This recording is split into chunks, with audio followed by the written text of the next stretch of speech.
So logic games. This morning I took practice test 76. I don't know if you have the games all memorized for what they are. This is the photographer game where it's like, okay, well, before I explain that, let me explain what my problem is knowing which type of game board to draw.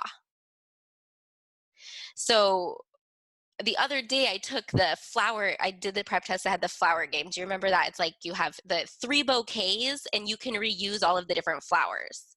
Yeah, I'm familiar. So you should do a grid, right? Well, that's a stylistic choice. You could do a grid or you could do slots. It's really up to you. And I did slots and it was so much easier when I did the grid next. And the grid you do when you're reusing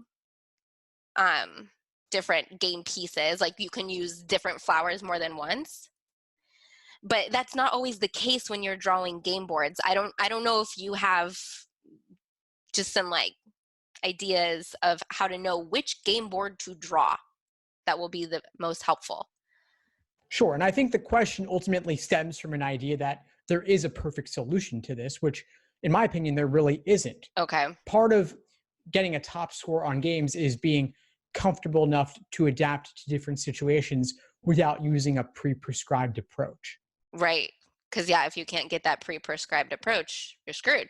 Yeah, and you want to maintain some flexibility, especially for those weirder curveball games that don't fit neatly within a category. Yeah. Those games, they're still vulnerable to the same techniques in general, even if the style that you use to draw them might be different, or even if there isn't as much work you can do up front. It might be a little bit different, but ultimately the principles around solving games, like making inferences and like using previous work, still come into play. Right. Like the game on this prep test I did today is the one with the offices.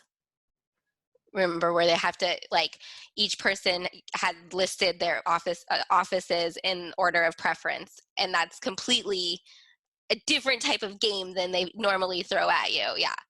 I mean, it was terrible, but actually I did really well on it. Awesome. Yeah, they're not necessarily harder. They're just different.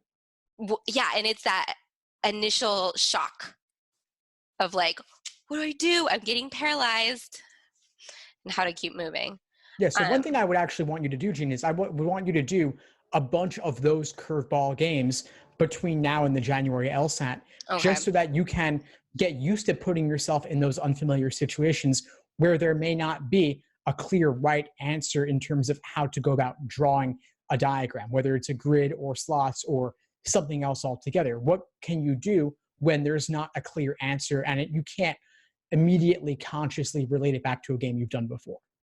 Thanks for tuning into the show. Please subscribe if you haven't done so already to be notified of new episodes as I release them. And feel free to reach out if you need anything at all as you move forward with your prep. I'm happy to help however I can.